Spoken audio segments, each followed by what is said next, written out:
करते हुए, उद्घाटन करते हुए अपना लेक्चर सुनाए हमको।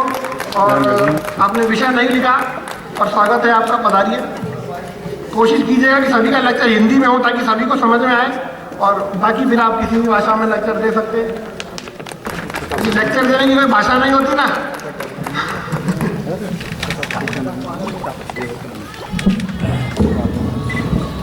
आप सभी को मेरा बहुत बहुत प्रणाम।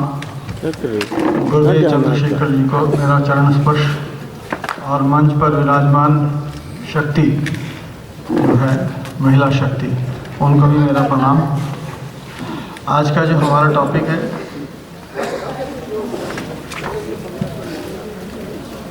आपका आज का जो टॉपिक है वो है रोटी, कपड़ा और मकान। तो रोटी, कपड़ा और मकान के अंदर कॉम्प्लेक्सिटी बढ़ती जाती है कि रोटी जो है वो सबसे सिंपलर मोड है कि रोटी तो मिल जाएगा, और उसके बाद फिर आजकल जो कपड़े का चलन है कि मेरे पास 2 साड़ी क्यों, मेरे पास 25 साड़ी होना चाहिए, 4 जोड़ी जूता क्यों, मेरे पास 20 जोड़ी जूता होना चाहिए। एम आई राइट? और नाना प्रकार के परफ्यूम होना चाहिए, वो भी कपड़े का हिस्सा है, लग्जरी का हिस्सा है। तो कपड़ा आजकल कपड़ा नहीं रह गया, कपड़ा लग्जरी बन गया।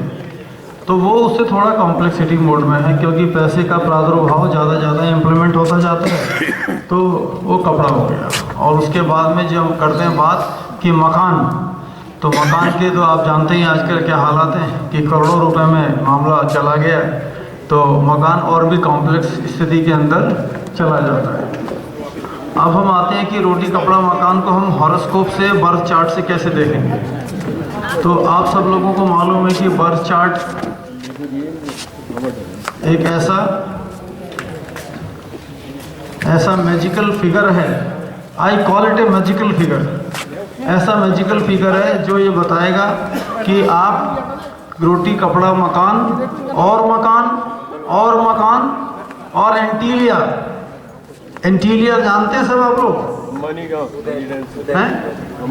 अंबानी का घर, उसका नाम है एंटीलिया।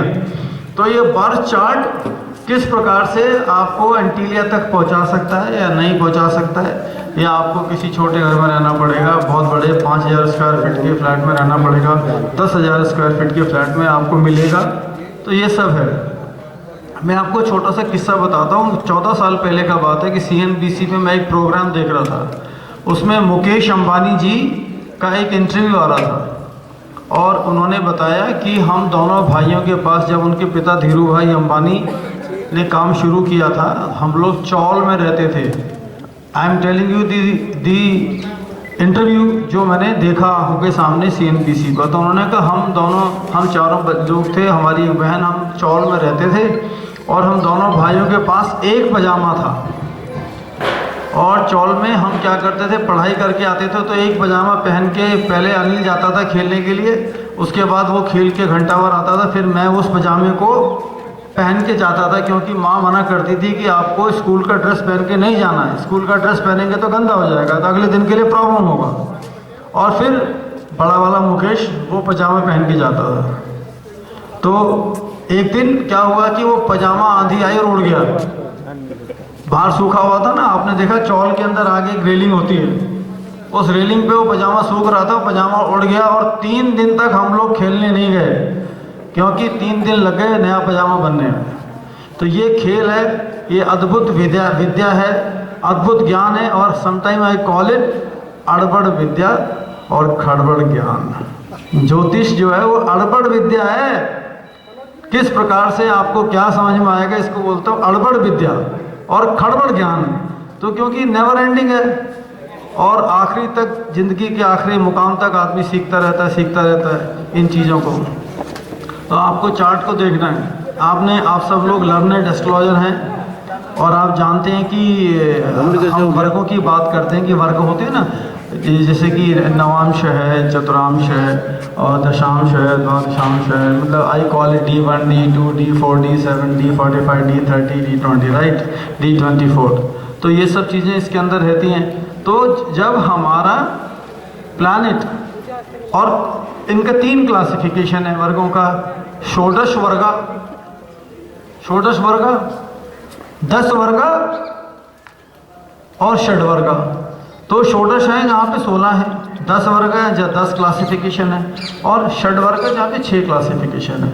तो जब आप 10 वर्गों में जो 10 वर्ग क्लासिफाइड हैं, उन 10 वर्गों में अगर आप देखेंगे कि जो प्लानेट आपके जन्म पत्री में 3 जगह से ज़्यादा अपने ओन हाउस में, अपने घर में, मूल त्रिकोण राशि में और उच्च की राशि में चला गया, तो ये 100% है कि आपको रोटी कपड़ा मकान का कभी भी दिक्कत नहीं होगा। जिसको हम बोलते हैं, देखिए उसके क्लासिफिकेशन दिया हुआ है, पारिजात अंशा, पारिजात अंशा, कि इन 10 वर्गों में अगर किन्हीं 2 वर्गों के अंदर जो प्लानेट है वो उच्च में चला गया है 2 जगह, या अपने ओन हाउस में या मूल त्रिकोण में चला गया, तो पारिजात अंशा वो बोला जाता है। उसके बाद 3 जगह चला गया तो उत्तमांशा, उत्तम अंशा, उत्तम अंशा, और 4 जगह चला जाए तो गोपुरांशा, उसको बोलते हैं गोपुर। आपने सुना होगा ना, गोपुर नाम कितना अद्भुत नाम होता है, गोपुरांशा। और उसके बाद सिंहांशा, 5 वर्गों में अगर वो बढ़िया जगह चला गया, सिंह, सिंह होता है उसको सिंहांश बोलते हैं, तो सिंह की जगह अगर सिंह वाला स्थिति आपका हो गया, आपका जो ग्रह है, और आपका इवन वो 6, 8, 12 का ही लॉर्ड क्यों ना हो, अगर वो 5 वर्गों के अंदर अपनी मूल त्रिकोण ओन राशि में या अपने घर के अंदर चला गया, एग्जॉल्टेशन में 3 जगह चला गया, तो आपको रोटी कपड़ा मकान का कभी भी दिक्कत नहीं होगा। आपका क्लाइंट आए तो आप 10 वर्गों का उसका चार्ट निकालें, एक समझें भाई, क्वालिटी स्प्लेंडर ऑफ वर्गा। स्प्लेंडर क्या होता है? बहुत अद्भुत से जो रोशनी जाती है वर्गों में, उसको बोलते हैं स्प्लेंडर ऑफ वर्गा। तो स्प्लेंडर ऑफ वर्गा को आपको कभी नहीं भूलना चाहिए कि ये कैसे काम करता है। तो शिवांशा में हो गया तो 5 जगह वो काम कर रहा है। उसके बाद पर्वतांशा, पर्वत, पर्वत की तरह आपको वृद्धि देगा रोटी कपड़ा मकान के लिए, तो पर्वत अंशा है, उसको पार्वत अंशा भी बोलते हैं। तो आपका 6 वर्गों में, और देवलोक अंशा, देवलोक अंशा की 7 जगह वो एग्जॉल्टेशन में या ओन में या मूल त्रिकोण राशि में अंशों में जब हम वेरीफाई करते हैं चला गया, तो अब आप खुद जान सकते हैं नाम क्या है, देवलोक अंशा। अब देवलोक अंशा में चला गया तो फिर रोटी कपड़ा मकान का तो दिक्कत होने वाला ही नहीं है। आप भी जानते हैं कि हमारे जो प्राइम मिनिस्टर है वो कहाँ से कहाँ चले गए, रेस कोर्स रोड में रहते हैं। और आपने देखा कि अडानी साहब वो भी कहाँ से कहाँ चले गए, मुकेश अंबानी भी कहाँ से कहाँ चले गए। तो खेल कहाँ का है? खेल तो वो मैजिकल फिगर है जो प्रभु ने बना के दिए, मैजिकल फिगर, बर्थ चार्ट। तो उसी बर्थ चार्ट को आपको इस तरह से डिसाइफर करना है कि रोटी कपड़ा मकान के लिए देवलोक अंशों में, पर्वत अंशों में, सिंह अंशों में, गोपुर अंशों में, और कहाँ कहाँ कितना प्लेसमेंट है उसको वेरीफाई कर लीजिए। और आप आज ही शाम को वेरीफाई कीजिए कि जिसके पास आपने बचपन में से जिसको देखा है कि बहुत कुछ नहीं था और बहुत कुछ हो गया, उसका चार्ट आपके पास हो, आप 10 वर्ग निकालिए, उसका देखिए। अगर लगन Lord, 5th house Lord, 9th house Lord, 10th house Lord और 11th हाउस लॉर्ड, अगर ये चला जाए पर्वत अंशों में, सिंहांशा में, देवलोक अंशा में, तो बहुत ही अद्भुत होगा। अगर आपके 6, 8, 12 का चला जाए तो भी अद्भुत होगा, बहुत अद्भुत नहीं होगा लेकिन फिर भी अद्भुत होगा। और लगन लॉर्ड चला जाए तो फिर तो बल्ले बल्ले है ही कि लगन लॉर्ड आपका पावरफुल हो गया तो आपको जील देगा, काम करने की शक्ति देगा, ये सब इस तरह से प्रतिपादित होगा। तो एक छोटा सा ये सूत्र है जो ये काम करेगा कि आप देखिए कि अंशों में कैसे काम कर रहा है। और अगर आप उससे भी थोड़ा डीप जाना चाहते हैं, मैं हैव योर अटेंशन सर, मैं आपका ध्यान थोड़ा आकर्षित कर सकता हूँ। अगर बहुत अद्भुत से देखना है तो आप 16 वर्गों में देखिए, 16 वर्गों में देखिए कि 16 वर्गों में स्थिति क्या है। अगर 16 वर्गों में स्थिति बहुत ही अद्भुत है, देवलोक अंशों में चला गया, तो ये 100% है, गारंटेड है कि रोटी कपड़ा मकान, और मकान एक नहीं, मकान 2, मकान 3, मकान 4, कोई भी इशू नहीं होगा। बट ये है कि आपको वेरीफाई तो करना है, आपको प्रयास तो करना है, आपको ये तो देखना है, कैलकुलेट करना है and all that, you know. So ये सब चीज़ें और बाकी जो छोटे छोटे सूत्र हैं, I am pretty sure that वो तो आप लोगों को पता है, फिफ्थ का लॉर्ड एक्सॉल्टेड हो गया, नॉलेज बहुत अद्भुत हो गया तो आपके पास घर भी बन जाएगा। नाइन्थ का लॉर्ड बहुत बढ़िया कंडीशन में चला गया, 9-10 का कॉम्बिनेशन हो गया, 5-9 का कॉम्बिनेशन हो गया, 5-9-10 का कॉम्बिनेशन हो गया, आपका fifth house fully beneficially fantastically loaded है, तो आप इतने नॉलेजेबल होंगे कि आपको बहुत बड़ा, आपको पता है कि आज की तारीख में जो नॉलेज का खेल है वो बहुत अद्भुत है।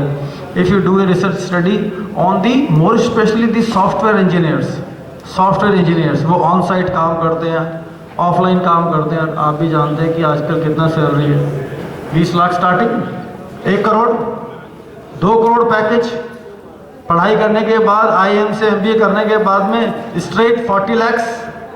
तो ये नॉलेज वाला खाता जो है अभी कलयुग में बहुत अद्भुत काम कर रहा है। पहले भी करता था, मैं ये नहीं कहता हूँ, लेकिन पहले थोड़ा कम करता था। पहले ब्राह्मण लोग बहुत नॉलेजेबल होते थे, लेकिन इतना पैसा उनकी जेब में नहीं होता था, लोग उनको पैसा नहीं देते थे। अभी बड़ी कंपनी खुल गई, मल्टीनेशनल कंपनी खुल गई, चीज़ें ओपन अप हो रही हैं, इकोनॉमी ओपन अप हो रही है और टेक्नोलॉजी ओपन अप हो रही है।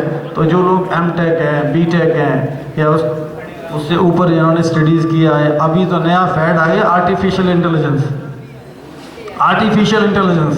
क्या अद्भुत तरीके से आपके दिमाग को पढ़ के आपके दिमाग से निकली चीज़ों को अच्छे से प्रतिपादित करता है वो आर्टिफिशियल, क्योंकि वो अपने मेमोरी में स्टोर करता है, उसके बाद निकालता है। क्योंकि हम इंसानों को एक बारी में 5 चीज़ों से ज़्यादा याद नहीं रख सकते हैं। जो ह्यूमन का मॉड्यूल है, आप 5 से 5 जंप कर जाए वो अलग बात है, लेकिन अगर आपको मैं टास्क दे दूं कि ये काम कर लो, अब जैसे घर पे स्त्री होती है, अब मेरी वाइफ है, मेरी डॉटर है या मेरे घर में जो माँ है, तो उनको अगर मैं बोल दूँ अच्छा ये कर लो, वो कर लो, ये कर लो, वो कर लो, तो बोले ये क्या है, ये कर लो, वो कर लो, वो कर लो, वो कर लो, ये पागल है क्या? हम एक बारे में एक काम बता ना, 5-5 काम क्यों बता रहा है? तो अल्टीमेट फंडा क्या है कि वो आर्टिफिशियल इंटेलिजेंस उन सब चीज़ों को स्टोर करती है और आपको रिवर्ट करके उस चीज़ों को वापस फेंकती है। जैसे कि आप आर्टिफिशियल इंटेलिजेंस से अपनी किसी भी चीज़ों में बहुत ही अद्भुत तरीके से वो कर सकते हैं। तो अल्टीमेटली रुकता कहाँ पर आके कि नॉलेज है, तो नॉलेज है, नॉलेज डिसाइफर करने के लिए AI है, वो बहुत ही अद्भुत तरीके से काम कर रही है। तो ऐसे ही हम लोगों को ये जानना है कि कुंडली को विवेचना करना है, तो कैसे कैसे उसको हम लोगों को देखना पड़ेगा। और बहुत सारे सूत्र हैं रोटी कपड़ा मकान पे और सुपर रिच होने के, तो समय का अभाव है, सब लोगों को बोलना है, तो मैं यहीं पर ही अपना समापन करता हूँ। तो thank you so much and lots of good luck. Thank you. तालियों से स्वागत करेंगे प्रोफेसर दिवाकर।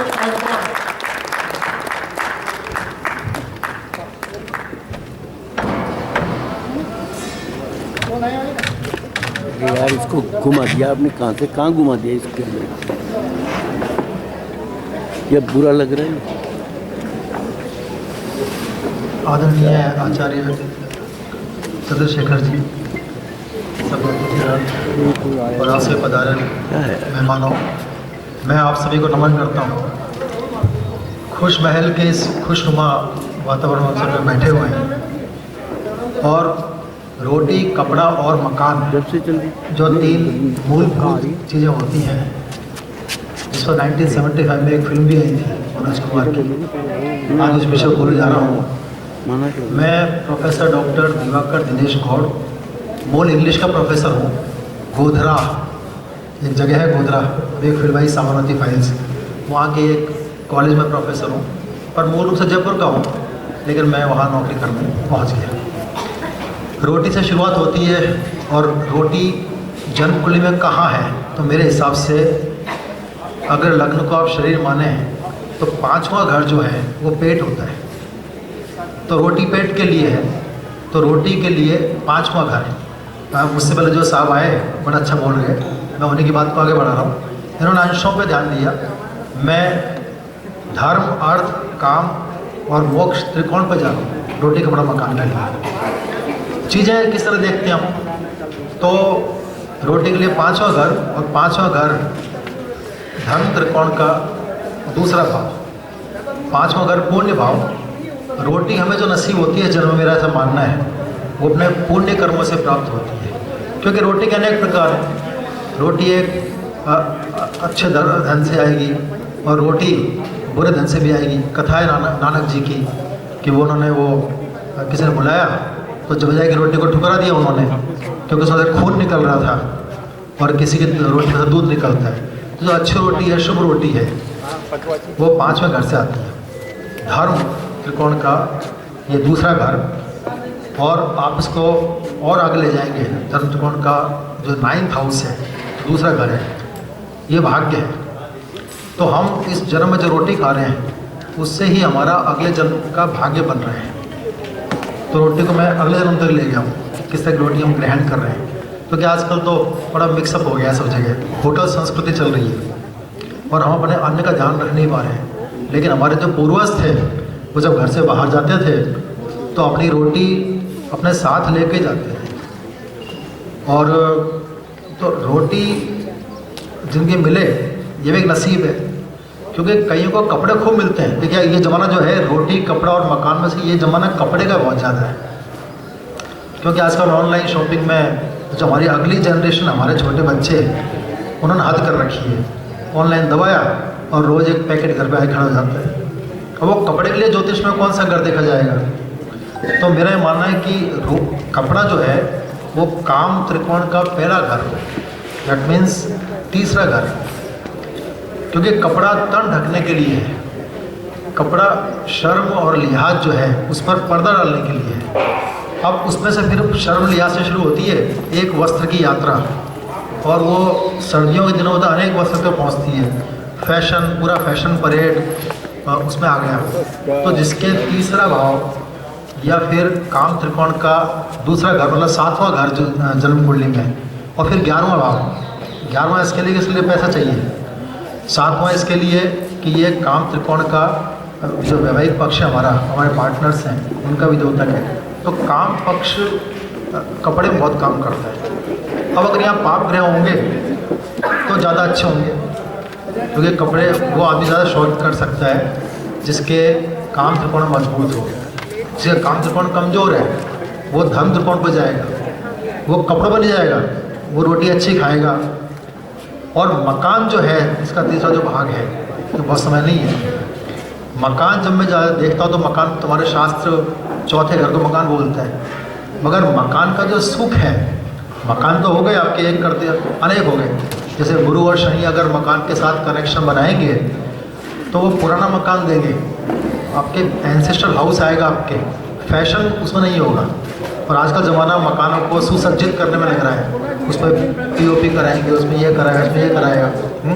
तो चौथा घर जो है, जो मोक्ष त्रिकोण का पहला भाव है, वहाँ से मकान का सुख देखा जाता है, मकान कितने होंगे। और अगर वहाँ पाप ग्रह बैठे हैं तो मकान के सुख में हानि। अगर वहाँ केतु महाराज विराजमान है तो मकान से विच्छेद, आदमी पूरे जीवन कलेक्टर होगा, सचिव होगा, वो सरकारी आवास पर रहेगा, मगर उसके खुद के मकान नहीं होंगे। जो खुद की ओनरशिप का मकान देखना हो तो आपका चौथा घर मजबूत चाहिए। उस पर अगर बृहस्पति की दृष्टि है तो अति शुभ। अगर चतुर्थेश पर अच्छे अंशों में है वो और बृहस्पति महाराज की दृष्टि है तो आपको मकान के साथ साथ पड़ोसियों का सुख भी मिलेगा। वो बहुत ज़रूरी चीज़ है, क्योंकि मकान तो हो, लेकिन मकान में रोज़ झगड़े हो रहे हैं आपस कि मेरे नाली का पानी तेरे घर में कैसे जा रहा है, ये झगड़े हैं। तो मकान तो ठीक है, लेकिन मकान का सुख जो है वो चौथे घर से, चौथे के बाद दूसरा उसका त्रिकोण, मोक्ष त्रिकोण, वो 8वां घर है। मकान में खर्चे होते हैं। और 12वां घर, मकान यूँ नहीं बनता।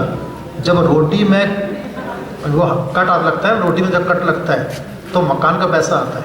इसलिए आप देखिए रोटी 5वें घर से है, और 5वें घर का खर्च कारक घर जो है उसका 12वां घर, वो चौथा घर। तो रोटी जब कट रही है तो मकान खड़ा हो रहा है। जब आपकी 7वां घर 8वें घर से 12वां घर, तो इनका संबंध जो है, क्योंकि हम जिनके हम देखते हैं कि रोटी कपड़ा मकान सबको नहीं मिलते। किसी को रोटी खूब मिली है, अच्छी रोटी मिली है। मैं आज ही कहीं पेपर पढ़ रहा था कि अब जो मंत्रीगण कहीं जाएंगे, सचिव वगैरह, वो जूस नहीं पियेंगे, वो राब और बाजे की रोटी मिलेगी उनको। तो देखिए हम हमारे पुराने संस्कृति पे आ गए, लोग भूल गए थे। अब जूस एक नई चीज़ आ गई थी, आज ही पेपर में आया राष्ट्र पत्रिका में। अब वो राब, वो पुरानी चीज़ याद आ गई। तो ये सब रोटी का स्वरूप है ना, बोले राब होगी वो जूस, पर हम चीज़ों के लौट रहे हैं। तो हमारे यहाँ रोटी नसीब होना सबसे बड़ी बात है। कपड़े उसके बाद आते हैं। कपड़े जो है उसका जो घर है आजकल बड़ा बड़ा बलवान हो गया है वो, और उनके सब अंश भी देखना चाहिए जो हमारे साहब ने कहा जो भी आए थे कि मकान कैसे होंगे, कपड़े किस तरह के आदमी पहनेगा, रोज़ नए पहनेगा या पुराने पहन के आएगा। तो मेरे घर से भी ये मेरा एक थोड़ा शोध का विषय था कि रोटी वाले मकान हो सकता है उसका नहीं हो, उसका सारा पैसा खर्च रोटी और कपड़े में हो जाए, मकान तक पहुँच ही नहीं पाए। और अगर मकान हो गया तो कपड़े नहीं है, तो तीन चीज़ें कंबाइंड रूप से हम जब देखेंगे तो वो लग्न अच्छा होना चाहिए, साथ में अगर राजे होंगे तो ये तीनों चीज़ें प्राप्त होंगी, मगर तीन में से कौन सी ज़्यादा होगी वो इस तरह आप देख सकते हैं। ये मेरी थ्योरी है, सही या गलत हो तो रोटी 5वें घर से, मकान 4थे घर से, और जो कपड़े हैं वो 3रे घर से। इनका जो त्रिकोण बनता है, धर्म त्रिकोण, काम त्रिकोण, अर्थ त्रिकोण, और अर्थ सबसे जो मुझे चाहिए दूसरा घर। तो जो मुझे ठीक लगा मैंने आपके साथ प्रस्तुत किया, आशा आपको पसंद आया होगा।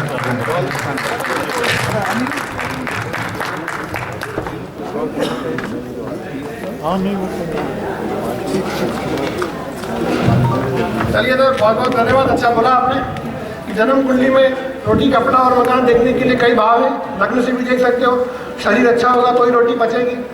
दूसरा भी देख सकते हो, पैसा होगा तो ही रोटी मिलेगी। 5वां भी देख सकते हो, परिवार में शांति होगी तो ही रोटी मिलेगी। 7वां भी देख सकते हो, पत्नी अच्छी होगी तो ही रोटी मिलेगी। तो देखो, रोटी हर घर में सेट हो रही है। 11वें में सेट होगी, पैसा कमाओगे तो रोटी मिलेगी। 12वें में रेस्टोरेंट में जाओगे तो रोटी मिलेगी। तो रोटी ऐसी टॉपिक हमको ऐसा मिला कि हर घर में सेट होता है, कोई किसी भी टॉपिक पे बोल सकता है। चलिए, आप अतिथि से निवेदन करेंगे, अब आप पढ़ाइए ताकि अन्य महिला अतिथियों का स्वागत सत्कार कर सकें। एक बार शुरुआत महिलाओं से कर लोगे, पुरुष नाराज ना हो जाना। शुक्रवार है साहब। अरे वाह, यहाँ पे हमारे जोशियों ने हमारा साथ दिया कि आज शुक्रवार है तो आज ये सब चलेगा। देवी का वार, देवी का वार, तो आज सब हाथ जोड़ के बैठे रहो, देवियों का स्वागत करो। हाँ, रमनते तंत्र देवता, तो आप सब देवता हो, क्योंकि यहाँ नारियों की पूजा हो रही है, तो आप सबको देवता बना दिया है आज। सभी देव में राज बनने। हाँ, तो आज सबको मैंने देवता आज बना दिया है। आज सब देवता बन के विचरण कीजिए। चलिए, समस्या ये है कि मैं नाम नहीं जानता हूँ कईयों के। मेरा वो स्लिप बैग आ गया, मेरा वाला आ गया, जो उधर कर दिया मैंने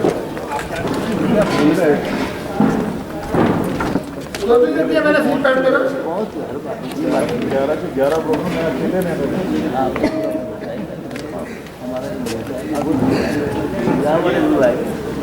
मेरा स्लिप बैग ले गया आपने बॉडी नहीं है ना। आप 2 ले लो। सभी की होती है ना साहब, इसलिए कंफ्यूजन ज़्यादा है। हैं? अच्छा, तो सभी की होती है ना, अच्छा, इसलिए कंफ्यूजन इसलिए ज़्यादा मेरी है। बुद्धि थोड़ी भ्रमित हो रही है हाँ, जी। तो मैं तो महिलाओं की पूजा करूँ सर। अरे तो पूजा करने में तो वही गए ना, अपना काम करना है जी। चलिए, अब नेक्स्ट में मैं जो आप उधर बैठे हैं, मैं नाम नहीं जानता हूँ सभी के, कृपया सब महिला ज्योतिषी मंच पे आएंगे। जो उधर बैठे हैं, जो नहीं आए थे वो सब आ जाएंगे। मैं नाम नहीं जानता हूँ, पहली बार मिल रहा हूँ सभी से। विनीता जी, विनीता जी, जौहर साहब, हाँ वो लिमिट है। विनीता जी की बहू मीनाक्षी। वेरी गुड, ये ठीक है ना। रवि जी के मामा जी ऐसे ही चलेगा। रवि जी के मित्र हरदीप सिन्हा। सही बात। चलिए, और भी आप जो बैठे, मैं नाम नहीं पहचान पा रहा हूँ। नुपुर जी, और आपके पीछे भी बैठे हैं। अब सर, हरदीप जी सब आपकी तरह तो नहीं होते हैं ना, जो पहले सम्मेलन से आ रहे हैं, कोई सम्मेलन मिस नहीं कर रहे। और फिर भी देखो, हम आपको अभी तक नहीं बुला रहे हैं। अरे कोई मैटर ही नहीं करता, नहीं आएंगे तो भी कोई मैटर नहीं करता। इन चीजों के लिए आए ही नहीं है। हाँ, ये प्यार है आपका। मैं सुबह भी यही कह रहा था, मैं कहा भैया कौन सा सम्मान मंत्र पढ़ रहा है आपने। अच्छा, मैंने पापा से ये पूछा, इनके कि रवि जी से पूछना पड़ेगा। कौन सा सम्मान, एक भी सम्मेलन मिस नहीं किया सर। राजेंद्र जी छोटे से छोटे गाँव में भी किया ना, तो ये लोग आए हैं, शायद ही कोई मिस किया हो। ये हमेशा इनकी तारीफ होती है। और ये 1400 किलोमीटर तू ड्राइव करके आया कुर्सी एक्शन लगा दे हो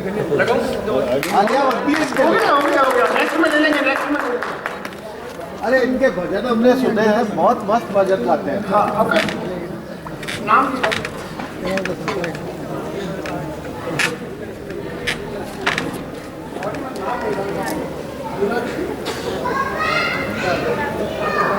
अरे जी परिजन जी कहाँ गए?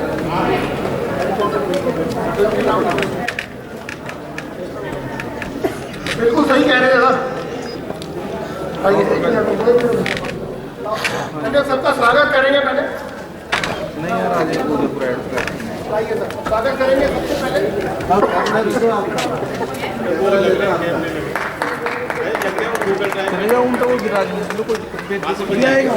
गूगल पे मिल जाएगी सब आपको फोटो 24 घंटे में ही मिल जाती है। अरे कर देना, मैं तुम्हारी बात कर रहा हूँ।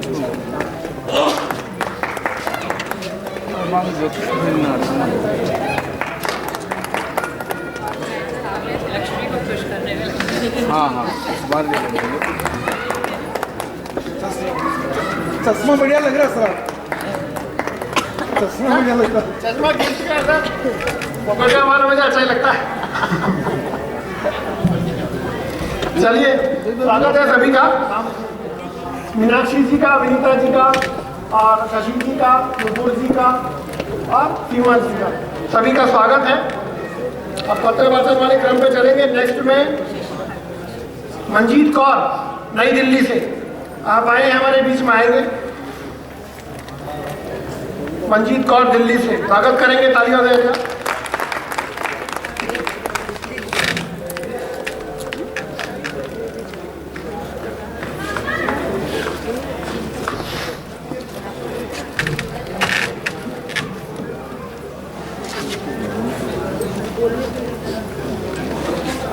नमस्कार, मैं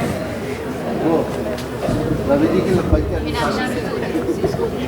नमस्कार, मैं मंजीत कौर, मैं भारतीय विद्यालय से हूँ, वहाँ से मेडलिस्ट हूँ और फार्मिस्ट में गोल्ड मेडलिस्ट हूँ और वहीं पे रिसर्च कर रही हूँ जो हमारे राज सर हैं उनके अंडर में। तो मैं आज टॉपिक जो हमारा है रोटी कपड़ा और मकान में, बहुत सिंपल वे में उसकी बात करूँगी, सिंपल टॉपिक में, बहुत डीप में नहीं बताऊँगी इसमें। तो एक जो सिंपल सा हमारा है रोटी कपड़ा और मकान, जो हम सिंपली D1 और D9 से देख सकते हैं, क्योंकि पहला चार्ट हमारे पास शायद वही आता है और हम उस पर ही फोकस करते हैं।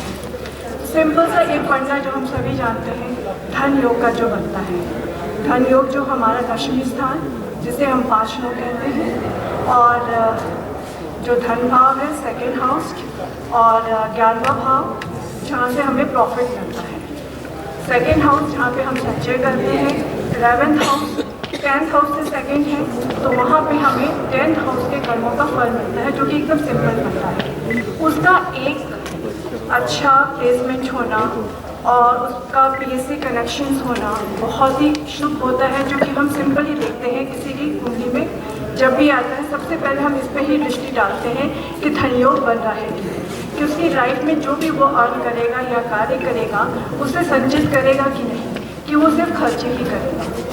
फिर धन योग के साथ एक बहुत ज़रूरी योग होता है जिसे हम शकट योग बोलते हैं। शकट योग को देखना बहुत ज़रूरी है।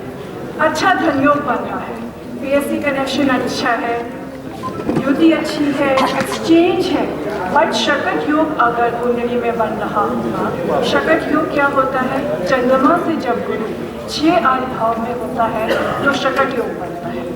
तो इसमें हमारे शास्त्रों में कहा गया है जातक बहुत ही मुश्किल से अपनी जीविका चला पाता है। अगर धन योग के साथ ये योग बन रहा होगा, डेफिनेटली वो बंदा संचय नहीं कर पाएगा। और मैंने पर्सनली ऐसी कम से कम 10 से 12 कुंडलियाँ देखी हैं, बहुत अच्छी फैमिली में, बिजनेस फैमिली में पैदा हुए हैं, बट जब से उनके हाथ में बिजनेस आया है वो काम कर ही नहीं पा रहे, लोन पे लोन उनके चढ़ते जा रहे हैं, बिकॉज वहाँ पे सकट योग होता है। सकट योग जब किसी भी कुंडली में होगा तो वो कभी भी धन योग को नहीं काम करते, वो वहाँ पे बाउंड्रीज डेफिनेटली खड़ा करता ही करता है। और एक बहुत ही अच्छा योग जो हमारे बृहद प्राशा गोरख शास्त्र में बोला गया है चैप्टर 39 में, हमारा उच्च भाव है जो 3, 6, 10, 11 ये देखना बहुत ज़रूरी है, क्योंकि जितने भी हम काम करते हैं और जो भी कुछ करते हैं वही अच्छा गज केसरी योग हम सभी जानते हैं, मगर उच्च कोटि का गज केसरी योग तब बनता है जब वो 10वें भाव में बनता है, हमारे कर्म अच्छे हों और 5th हाउस में बनता है। गज केसरी योग जैसे कि हम जानते हैं चंद्रमा से अगर केंद्र में गुरु होते हैं तो गज केसरी योग बनता है, मगर अगर 10th हाउस में बन रहा है तो वो जातक के कर्म इतने अच्छे होते हैं, अपने परिवार अपने लोगों के साथ समाज का भी उद्धार करता है। तो गज केसरी योग का भी कई तरह के वो बनते हैं कि कितने योग बन रहे हैं, मगर 10th हाउस का गज केसरी योग डेफिनेटली बहुत ही अच्छा होता है।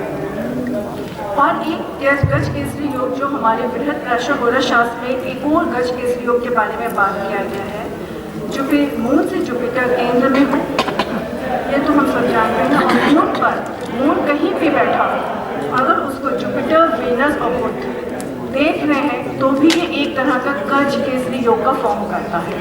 मून हमारे लिए बहुत इम्पोर्टेंट हो जाता है, क्योंकि मून हमारा मन है। अगर हमारा मन, हमारा दिमाग केंद्रित नहीं होता है, हम किसी कार्य, चाहे हम जितने भी पढ़े लिखे हों, किसी भी प्रोफेशन में टिक ही नहीं पाएंगे। अगर हमारा मन चंचल रहेगा तो डेफिनेटली हम चेंज करते रहेंगे, हम कहीं भी सोच अपनी विचारधाराओं को एक तरफ नहीं ले जा पाएंगे। तो लगन कुंडली के साथ चंद्र कुंडली देखना बहुत ज़रूरी है।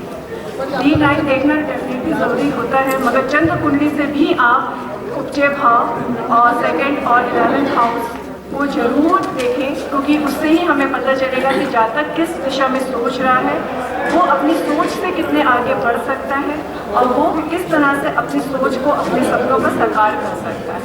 तो ज़्यादा समय ना लेते हुए मैं बस यहीं पे इतना ही बोलना चाहूँगी। Thank you so much. अगर कोई गलती हो क्षमा चलिए, बहुत बढ़िया लेक्चर दिया आपने मंजीत जी गज केसरी योग पे। कुछ योग अच्छे हो तो रोटी कपड़ा और मकान सब मिले, लोगों का जीवन निकल जाता है इधर ढूंढते ढूंढते।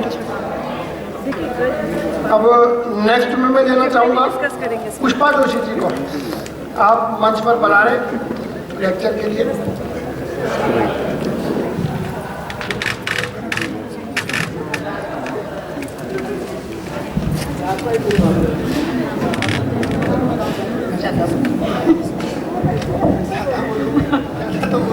मैंने आपको कह रहा था मेरे को तो भी बुलाएगा तो पूरा टाइम।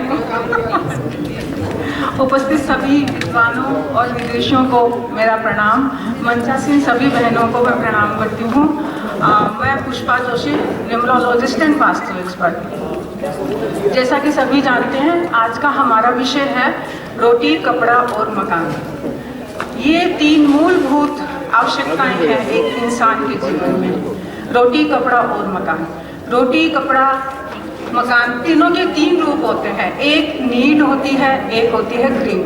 मैं तो यहाँ से शुरू करती हूँ कि नीड तो मेरे को लगता है कि सभी की पूरी हो ही जाती है, विशेष रूप से रोटी और कपड़े के लिए।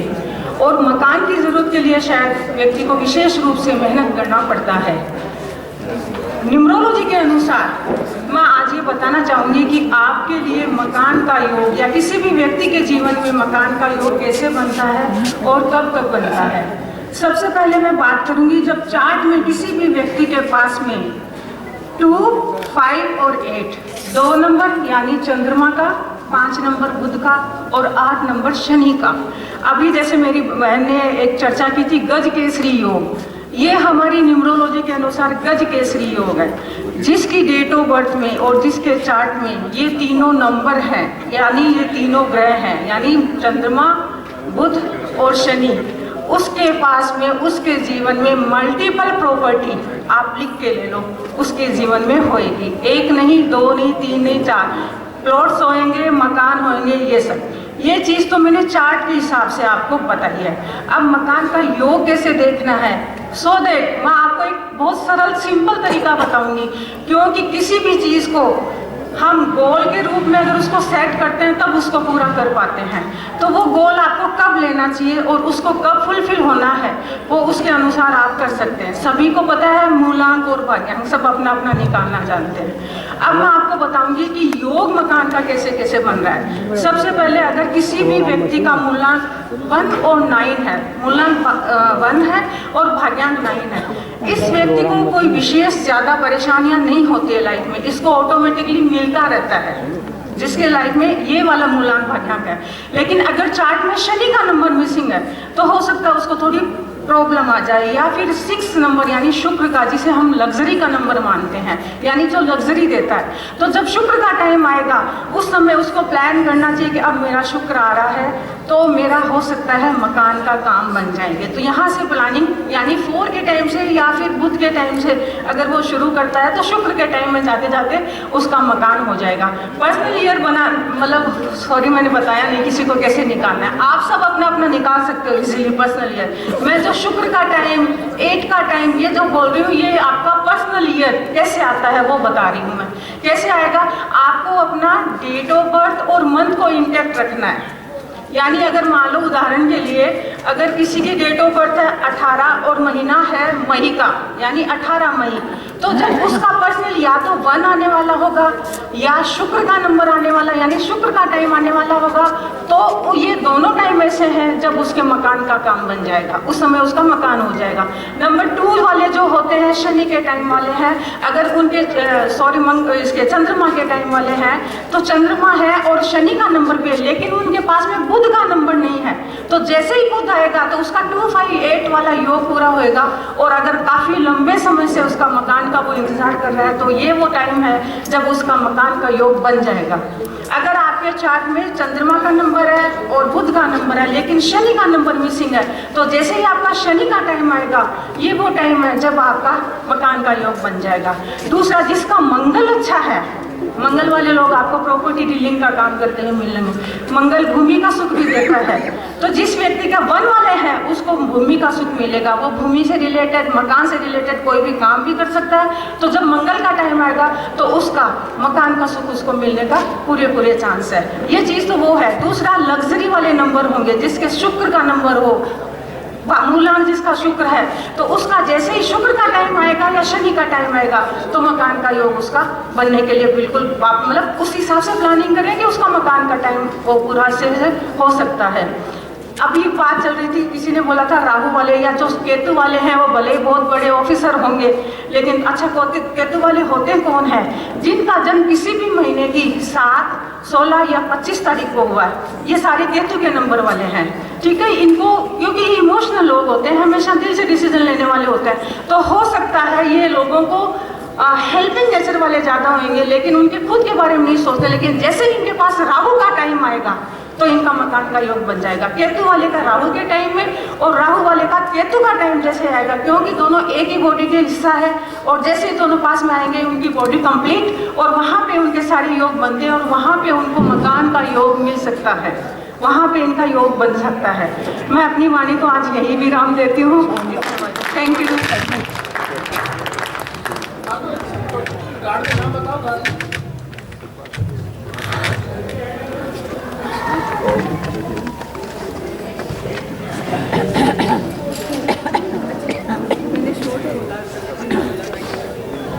सर लिस्ट में नाम है, लिस्ट में नाम चेक करके आप पैर में प्रॉब्लम हो रही है उसका तो क्या करेंगे? हाँ सर भेज दो सर, कैसे भी करके एडजस्ट करके भेज दो, अंदर तो भेजो इनको।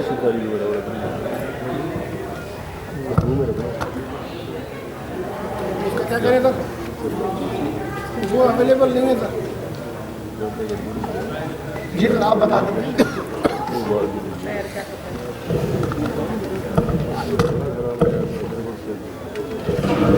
हाँ वो नहीं है, वो धीरे धीरे आराम से आना पड़ेगा, वो ऑप्शन नहीं है। नहीं है तो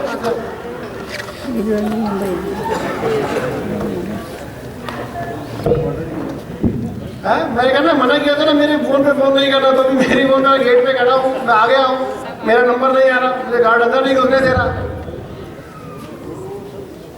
चलिए सर, मैं इस बारे में लेक्चर नहीं सुन पाया आपका। रिकॉर्डेड है साहब। चलिए चलिए, अब मैं आपसे निवेदन करूँगा अपने वक्तों का स्वागत कर पाऊँ। कहाँ गया पारितोष जी, आपके पास है क्या? पिछली बार भी मांगा था। आपके पास लगा लो ना। जी को पकड़ा देते हो कि आप देखो और देते हो कि डांटते हो।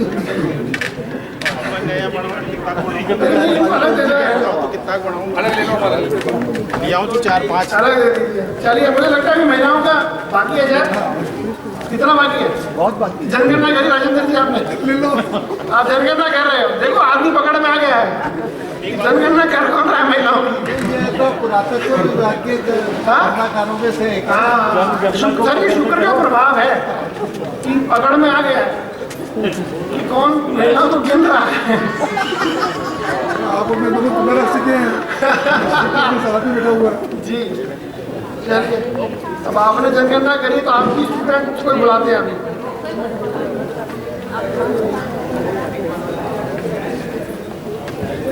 चलिए, सुदेश जी आपसे बनूंगा, निवेदन करूंगा, सुदेश जी मंच पर आइए। सर, ये सुदेश महिला ही है। ये भी क्लैरिफिकेशन, सुदेश 49F, रेलवे की टिकट की तरह कन्फर्मेशन करना पड़ेगा। सुदेश 49F है ना। अब उम्र भी लिखो सर, उम्र वो छुपा रहे हैं पहले। उनको ये हो गया कि मुझे नहीं बुला रहे हैं और सुदेश नाम का कौन पुरुष आ गया तो महिलाओं के बीच में आगे बैठेगा। हो गए। चलिए, नीलू कछारा और लक्ष्मी रॉय। मंजुला जी आइए ना। देखो, मुझे नाम याद करने में थोड़ा सा टाइम लगेगा, कल तक मुझे सबके नाम याद हो जाएंगे। हाँ, चंद्रकांता जी आ गए क्या? आराम से थोड़ा ये राजेंद्र जी ने याद दिला तो राजेंद्र जी की टीम से ही बुलाए जाए। रवि जी की टीम है। हाँ, उनको बुलाए। मुझे नाम लिख के लाओ।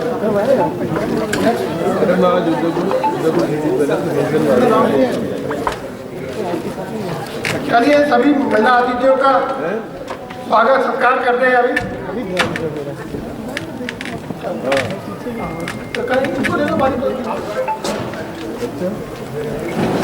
सही है, स्वागत करते हैं। पहले बैठिए, तो फोन आ गया होगा।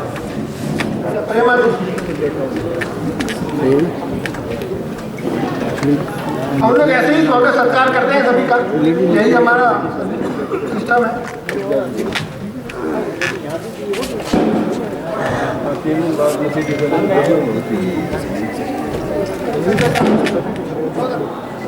कर दो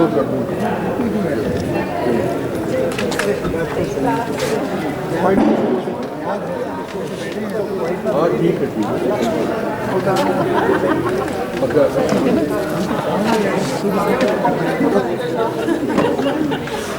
धूप यार इधर भी बढ़ रही है। अच्छा है। आपने पिछली बार देखा नहीं है, वो एक्सप्लेनेशन भी मिल जाती है साथ साथ। कौन सा मंजुला जी?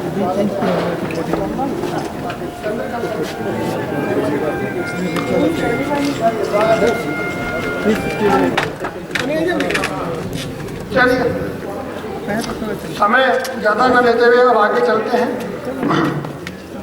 नुपुर शर्मा को बुलाऊंगा लेक्चर के लिए। अभी हम महिला मंडल में ही चलेंगे अभी। नुपुर शर्मा। अच्छा, अग्रवाल हो क्या? आ जाइए। इस बार ही सुना है मैंने। सारा शुक्र आज ही मजबूत करेंगे ना। दिन ही इसका। और हरदीप जी तो अच्छे से जानते हैं अपना। बिल्कुल अभी क्या कहना क्या चाह रहे हैं आप? तो समझ गए।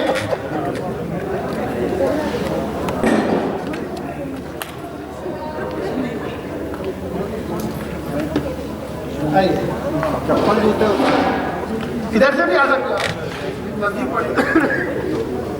आइए, तालियों से स्वागत कीजिए।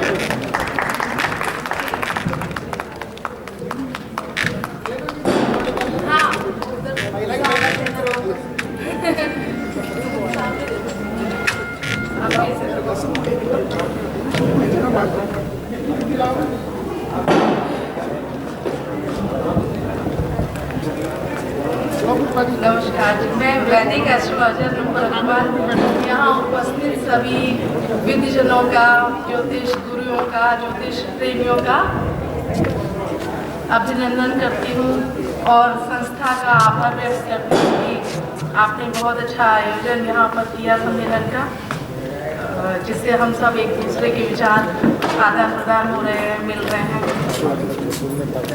मैं अपने आप को परम सौभाग्यशाली समझती हूँ कि मुझे ज्योतिष शास्त्र का ज्ञान प्राप्त करने का अवसर मिला और प्रभु की असीम अनुकंपा है कि मुझे इस पावन विषय पर अध्ययन करने का मेरे गुरु श्रद्धेय श्री के राव जी के मार्गदर्शन में और भारतीय विद्वानों के विभिन्न ज्योतिष गुरुओं के साथ रिसर्च करने का अवसर प्राप्त हुआ।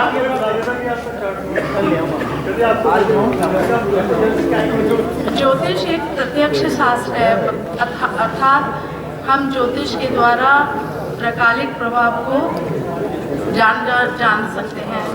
ये भविष्य जानने की इच्छा सभी युगों में मनुष्य के मन में सर्वदा प्रबल रहती है और उसी की परिणति ये ज्योतिष शास्त्र है। ज्योतिष हम सभी जानते हैं, ज्योतिष ग्रह तथा नक्षत्रों की स्थिति का अध्ययन है और मानव के कदम कदम पर ग्रहों का असर है और एक अच्छा ज्योतिषी आज का भूत भविष्य वक्ता होता है।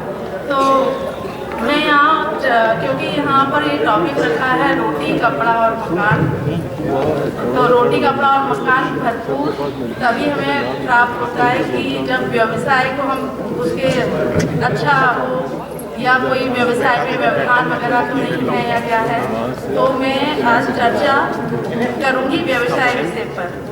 अपने शोध के अंतर्गत जो मैंने मेरे गुरु के मार्गदर्शन में किया और व्यवसाय यानी कि प्रोफेशन में उत्थान और पतन से संबंधित विभिन्न ज्योतिषीय तथ्यों को हमें जानने का अवसर मिला।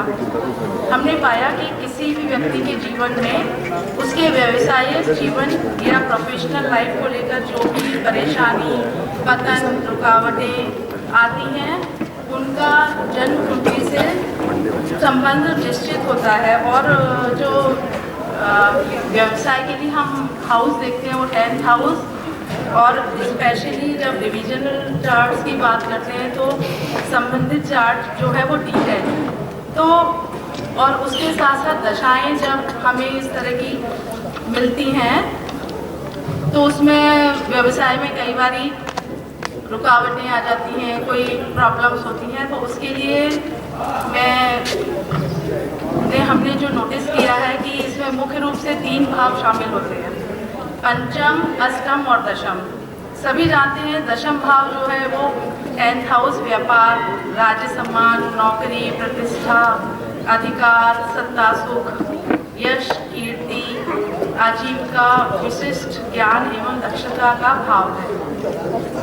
नेक्स्ट जो होता है वो अष्टम भाव, मेन 8th हाउस जो होता है वो पराजय, पराभव, मान, प्रतिष्ठा की हानि, अपमान, रुकावटें या बाधाएं, विलंब, असफलता, धन हानि, विपत्ति और अचानक जो रिजल्ट्स मिलते हैं वो 8th हाउस से रिलेटेड होते हैं।